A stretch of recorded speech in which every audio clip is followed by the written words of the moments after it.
আসসালামু আলাইকুম রহমতুল্লাহ। আমার ভাইয়া আপুরা সবাই কেমন আছেন? আশা করি সবাই ভালো আছেন। আমিও ভালো আছি আলহামদুলিল্লাহ। আমি আজকে আবার নতুন একটা ভিডিও নিয়ে আসলাম, আশা করি সবার ভালো লাগবে।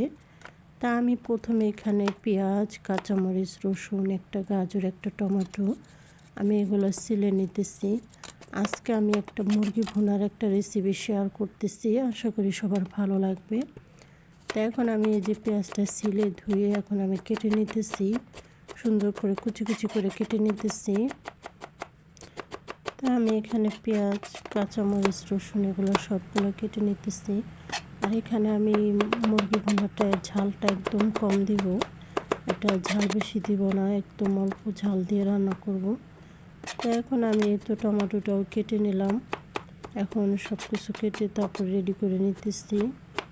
তো আমি একটা গাজর, এখানে আমি গাজরটাও কেটে নিতেছি ছোট ছোট করে। গাজরটা বেশি বড় পিস করব না, একদম ছোট ছোট করে কেটে নিতেছি পেঁয়াজের মতো করে। এখন সব কিছু কেটে রেডি করে নিতেছি। এই তো আমার কাটা হয়ে গেছে।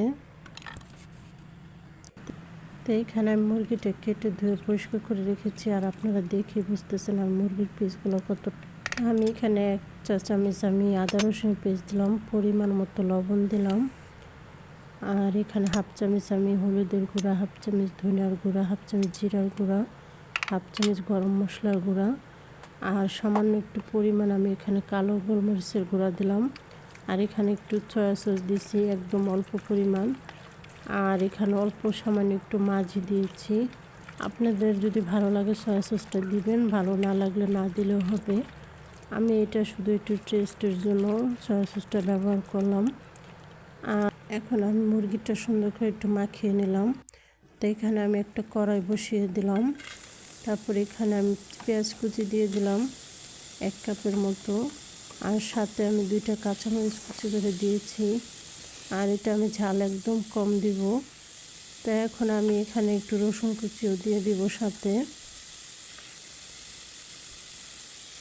এই তো রসুন কুচিটা দিয়ে দিলাম, এখন এখানে আমি রান্নার তেল দিয়ে দিতেছি পরিমাণ মতো। আর এখানে আমি রান্নার তেলটা একদম অল্প দিব, বেশি তেল দিব না। তো আমি রান্নার তেলটা দিয়ে এখন একটু পেঁয়াজটা একটু ভেজে নেব। তো এখানে আমি একটু যাতে মুরগির একটা সেন্ট থাকে ওটা যাতে না আসে, তার জন্য আমি এখানে কিছু গোটা মশলা দিতেছি। 4টা এলাচ, 4টা লবঙ্গ, 2 টুকরা দারচিনি ছোট, আর সাথে 2 টুকরো তেজপাতা দিয়ে এখন একটু ভেজে নেব। এটা একটু সুন্দর করে ভেজে তারপর এখানে আমি গাজরটা অ্যাড করব। পেঁয়াজটা একটু ভেজে নিতেছি। তো এখন আমি এখানে যে গাজরটা দিয়ে দিলাম, গাজরটা দিয়ে একটু ভেজে নেব। আর এই ভিডিওটা যখন মোবাইল দিয়ে করছিলাম তখন মোবাইলটা আসলে ধরাটা ঠিকমতো ছিল না, যার কারণে ওরকম হয়ে গেছে। তো এখন আমি গাজরটার পেঁয়াজটা একটু ভেজে তারপর এখানে মুরগিটা দিয়ে দিলাম। আর মুরগিটা আমি আগেই মশলা দিয়ে মাখিয়ে রেখেছিলাম।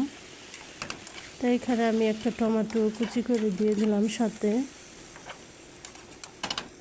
আমি এখানে একটা টমেটো দিয়ে দিয়েছি, আর এটা এখন আমি ঢেকে দিব।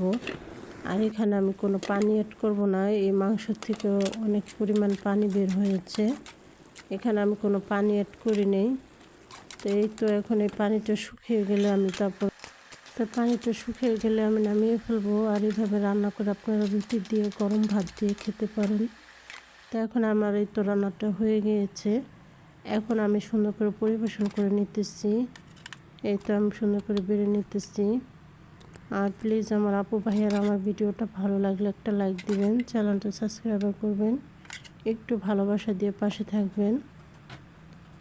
আর এভাবে আপনারা মুরগিটা ভুনা করে খেতে পারেন, এটা রুটির সাথে, ভাতের সাথে, বাচ্চারাও খুব পছন্দ করে খাবে। আর আমি খাবারটা পরিবেশন করে নিলাম। এভাবে সবাই রান্না করে খাবেন, এভাবে গরম গরম রুটি দিয়ে, ভাত দিয়ে খেতে খুবই ভালো লাগে। সবাই ভালো থাকবেন। আসসালামু আলাইকুম ওয়া রাহমাতুল্লাহি ওয়া বারাকাতুহু।